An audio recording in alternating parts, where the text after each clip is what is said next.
welcome back to Rooted in the Ozarks. My name is Heather, and today we are going to be making a kale salad, but it's going to have a maple bacon vinaigrette on it. We're also going to do a play on some croutons. We're going to do a spicy cranberry pecan croutons.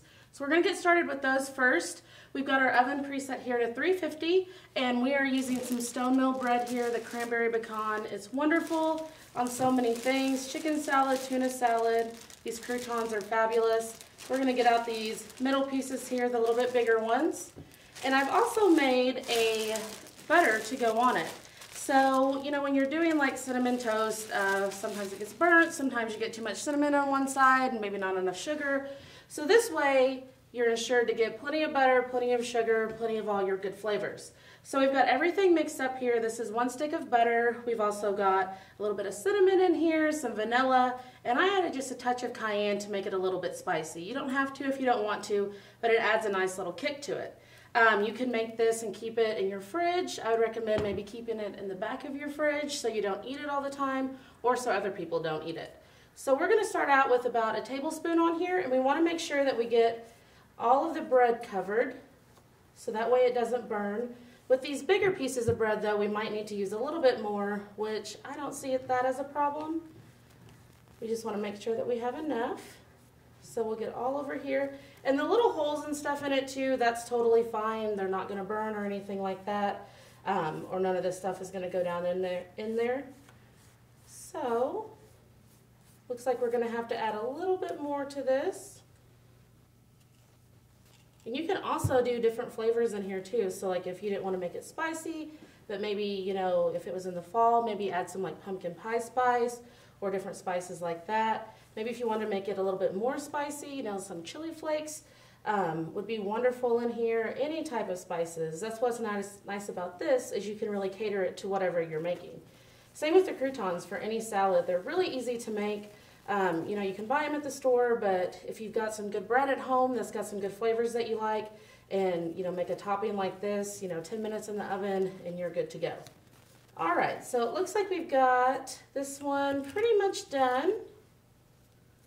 We will finish it up there. All right, so we'll do the same with this one, and then we're going to pop them in here, and then we're going to make our vinaigrette to go on top of this salad. And so we're using kale. I use kale quite a bit just because mine has done so well this year, and last year I've had so much kale. I've froze it, I've put it in my smoothies, I've had so many salads, but this is a nice, you know, little change from just having a plain old salad. So you could use arugula if you had some, spinach, or mix all of them together. It's really, really good flavors. And the vinaigrette that we're going to make is going to be hot, so it's going to really help to wilt that kale down, make it a little bit easier to eat and a little bit easier for your body to digest as well. All right, just a little bit more here. Okay, so we've got this. We'll put it right in here and get it in our oven for about 10 minutes. All right, so we'll turn the timer on. Let's get to our vinaigrette. So what we are starting with is we've got some bacon grease here. This is from some bacon that I cooked from Garner Hill in Harrison. Wonderful people, wonderful products, just gorgeous bacon grease, which is kind of a weird thing to say, but not at the same time. So we're going to put about 2 tablespoons in here. You can measure it out if you want to. I just say 2, you know, heaping spoonfuls of it. Get that added in here. And then we've also got some shallots, and we're going to do some garlic in here as well to give it some nice flavor. If you didn't have any fresh garlic, you know, you could definitely use powdered. If, you know, you didn't have any shallots maybe at your house, or you didn't want to go out and buy any, or maybe you have some onions growing in your garden, any of these onions would work. So white onions, red onions, yellow onions, they'll all be perfect in here. So we've got our shallots here. I just sliced those up. We're going to take our garlic and break this down. And garlic's one thing that I wish I could grow at my house, but buying fresh garlic, oh my goodness, it's so delicious. Okay, so we're just going to sort of quarter those up a little bit. And these, you know, you can leave in a little bit bigger pieces, We are going to cook them down so it's not going to be as strong of a bite as if you were just going to eat, like big chunks of raw garlic. So we're just going to mince those. Okay. Okay, so let's get this turned on. Get that bacon grease going, and we'll get our shallots in first. So we want to cook these for about 30 seconds or so by themselves. They're a little bit thicker, so then we don't want to burn our garlic. So we're going to cook these first, let them get nice and soft, then we'll add everything else in. So the vinaigrette that's going to go in here as well, we're going to do an apple cider vinegar. So in this bowl I've got an apple cider vinegar, and I've also got a little bit of maple syrup as well. So that's really going to play on, the bacon, it, had some maple flavor to it, and everything else that's going to go in here as well. So we're just going to pour this into a bigger bowl here. We've also got 1 tablespoon of brown sugar. This is going to sort of help everything sort of crystallize, make it really nice tasting, and sort of stick to everything. So this is 1 tablespoon. We're going to add in there. Okay, so we've got our bacon grease going. Get those shallots in there. And if you've got any of the pieces that are still stuck together, we can break those up inside of here. Okay, and also to this, we're also going to add some mustard powder. We're going to do half of a tablespoon, and we'll pour it over here in case any extra falls out. We're going to add that in there. If you don't have mustard powder, you can also use regular mustard. I probably use about a tablespoon of regular mustard as well. Give this a nice whisk. And we're going to mix this into this after we have cooked it. Okay. We've also got a bunch of kale here. And this was a giant bunch of kale, so if you've got smaller ones, maybe use 2 of them. But this one was so nice and full, and it's just growing so well right now here that we're only needing to use 1. They don't have to be the same either, because we're going to massage it all down. So now our shallots are getting nice and brown in there, and the smell is just out of this world. So delicious. Okay, so now we're going to go ahead and add our garlic in.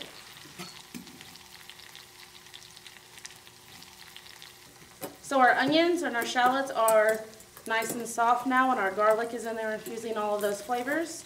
So what we're going to do now is mix in the rest of our vinaigrette for this. I'm going to make sure and get all that brown sugar that might have settled to the bottom. Turn this off.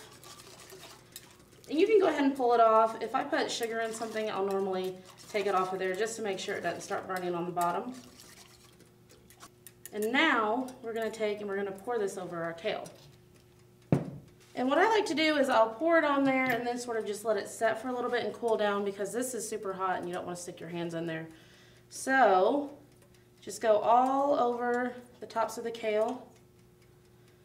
It's kind of funny because when I was a kid, my mom would make wilted lettuce, which was basically lettuce that was, with bacon grease on it.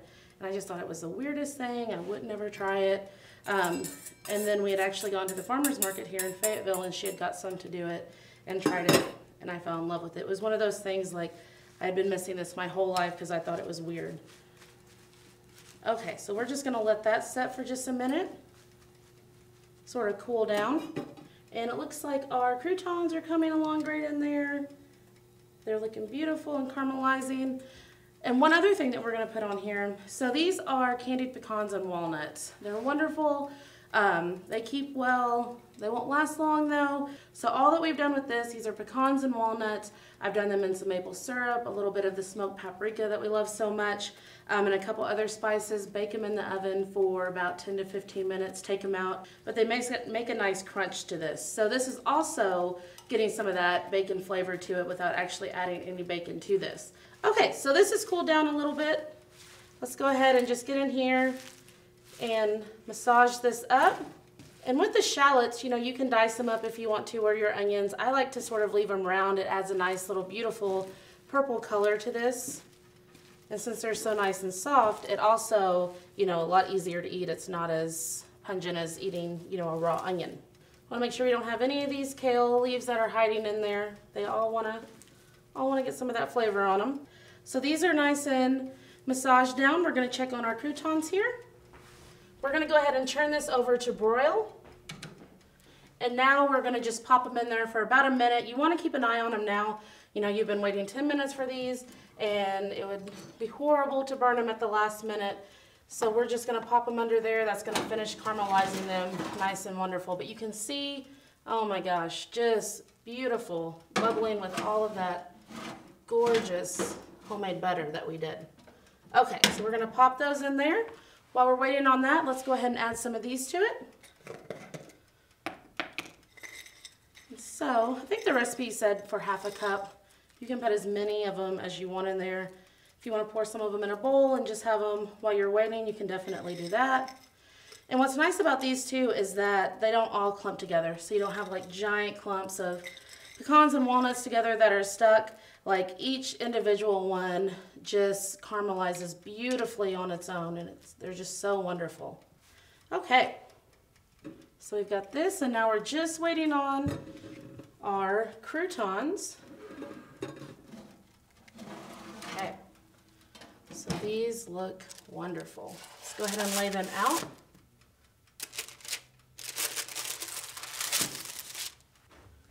So we're going to take just a large knife. You want to make sure it's bigger than the piece of bread that you're using. That way you can rock it back and forth. You're not having to saw at it, because otherwise that's going to sort of pull everything around. So we're just cutting through there. You can hear that nice chop from the bread here that got baked just wonderfully. And I've made this, you know, with just like some whole wheat bread. And sometimes the little edges like that, you might not want to throw in there. Save those to the side and you can eat those. But like this is just the perfect piece there. It's completely caramelized.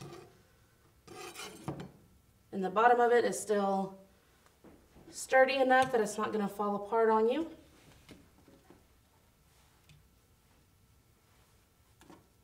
So now we've got this gorgeous warm kale salad. We've got, you know, some maple bacon flavors in there. We've got a little bit spicy from the croutons that we're using, and also from the smoked paprika. So this is a wonderful spring evening dish to make, and I hope you all enjoy it.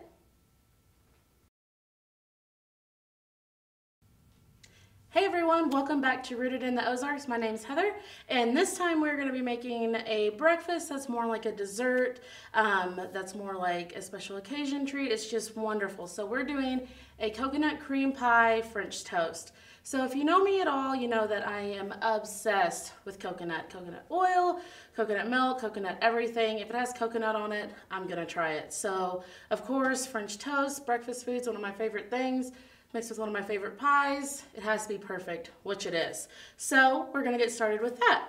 We have got some apple blossom bread here. This is a 7-grain whole wheat bread that they make there at their brewery. It's gorgeous, it's beautiful, it's delicious, it's hearty. You want a bread that's going to be hearty enough to hold up to this. So this has been soaking overnight in the refrigerator, and so we actually use canned coconut milk, so that's why there's some little pieces on there, because once it gets cold, you know, it hardens up, which is totally fine, because when it gets in the skillet, it's just going to make a more beautiful glaze than it would if we didn't use it. We've also got some regular unsweetened coconut milk as well in there. Also, we've got some eggs, a little bit of salt, and just a few different things in there to make it delicious. So that's been soaking overnight. You can flip it if you want to. So this is nice. Make this the night before. Then the next morning you can get up and make the rest of it. So we're going to go ahead and turn our skillet on here. And so what we're going to do is we're going to get it in here, get a nice glaze on each side of it, then we're going to pop it in the oven. So we've also got some coconut oil that we're going to be using in here. So let's just get a little bit out of here. And since it's still springtime, our coconut oil is in a solid state. Here in a couple months, it's going to be in a liquid state. So either way, it's totally fine. It doesn't change the quality of it or any of the nutritional value at all. And coconut oil is really good for you, so it sort of counteracts, you know, all the sugars and different things that are in this. So we're just going to let this melt.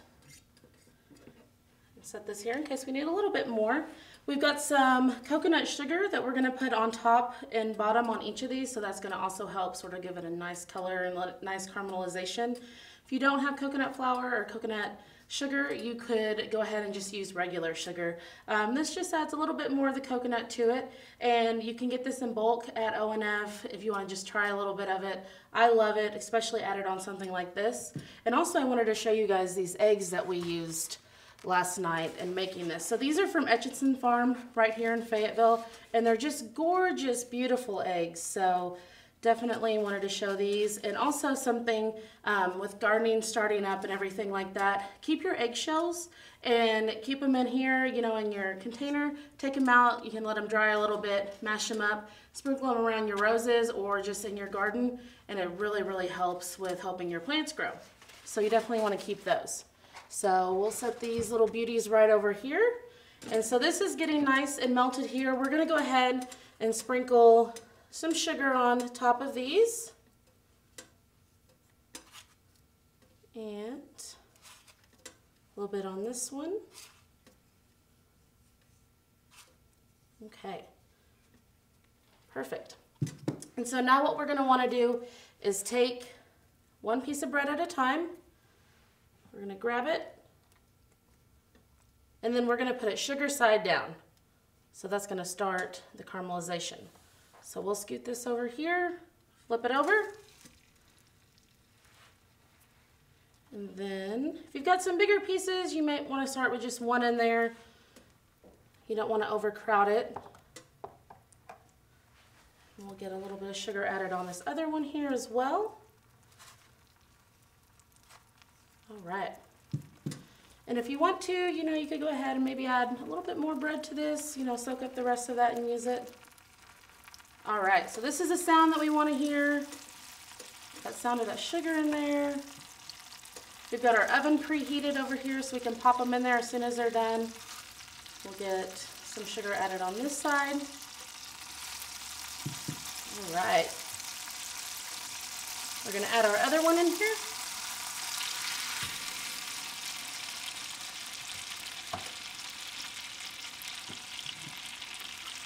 More sugar on top of this one. So you want to do about 3 to 4 minutes on each side, get a nice color there, and then flip them over. So think sort of along the lines, you know, like a grilled cheese. We've also got some toasted coconut that we're going to put on top of here.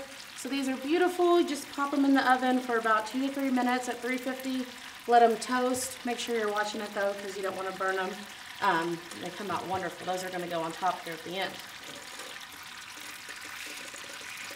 And sort of scoop these around. Want to make sure, you know, it's not sticking to the bottom there.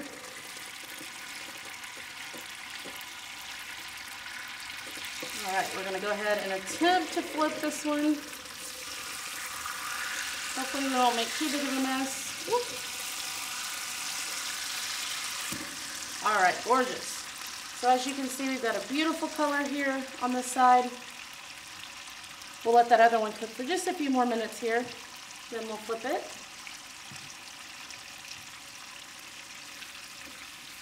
Coconut cream pie is, like I said earlier, one of my favorite pies. That was actually the first thing I'd ever made with my grandma when I first started cooking with her, and we made tons and tons of those. It's something very special to me, and to this day, like, it's one of the things, you know, that I make for my family since my grandma's no longer with us. All right, so we're going to take this one, pop it right over here. We'll scoop this one over there. And we're going to go ahead and get our next one added in here. All right, let's pop this one in. Sugar side down. Get some more sugar added on the top.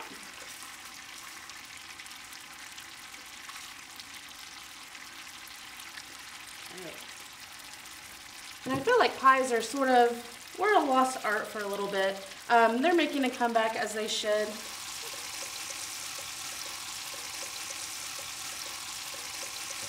All right, flip that one over. Let's get this one added out of here. Keep that there.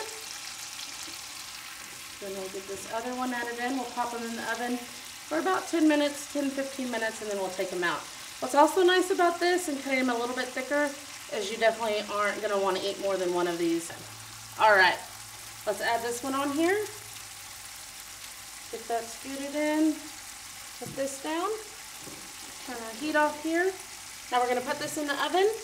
We'll set our timer for 12 minutes. We'll go in between 10 and 15. If you think it needs a little bit more, go ahead and, definitely let it cook for a little bit longer and we can get the rest of our stuff ready. So let's get our timer set and let these cook.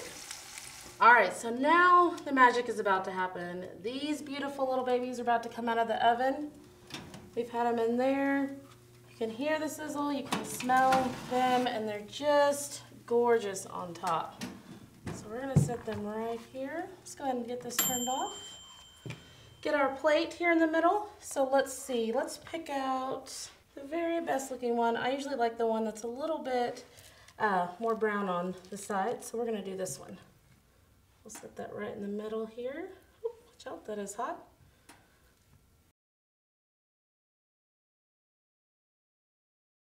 All right, so now what we're gonna do is we're gonna take our chocolate and sort of grate this on top. So this is from Kaya. They're a local chocolate company. Everything they make is delicious. This is actually a coconut infused chocolate. So the first time I made this, didn't think about putting the chocolate on there, and then as soon as I walked by, I was like, oh, this has to go on there. So we'll just break off a little piece here. You can see they got some beautiful shredded coconut in there. We're just gonna take one of these little zesters here, and we're gonna do this while it's still hot, so that chocolate is going to melt on the top of there. And of course, if you get some on the outside, that's totally fine. It looks beautiful, and it's also more chocolate that you can scoop up in it. All right, get a little piece like that, you can just go ahead and just eat that one. Let's get the rest of that chocolate on there. So you can see it's already started to melt there. We'll be putting some more chocolate on here in just a second. So now we've got our chocolate on here. We're gonna add a little bit of whipped cream. So if you wanna make this, dairy-free, you could go ahead and make your own whipped cream using canned coconut milk. Of course, with heavy cream, you can make your own. If you don't wanna make that, just go ahead and use canned whipped cream. Put some right here on the middle. If you wanna put some on the side, you can definitely do that. Because if you're gonna have a coconut whipped cream French toast, you might as well go all out with it. All right, so we've got that. We've got our whipped cream on top. We've got our toasted coconut that we made before. And again, you can do this a few days before and just keep it. I like to keep mine in a little mason jar, and I'll eat it throughout the week. Sprinkle some of that on top of there. Maybe some around it. That way you have a few extra pieces, when you're eating this. And it looks like our whipped cream, since this is so warm, is starting to melt. Go ahead and just sort of push that back up there, but it's gonna all sort of melt in there and fall off and ooze down. It's gonna be gorgeous.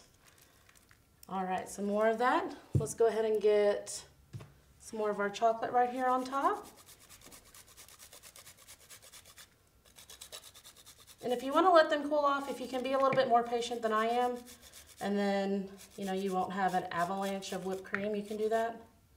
But I think it just adds to it, that soaks down in there in that bread. Oh my gosh, it's so good. I think we lost another piece of chocolate here. We'll just pop that right there.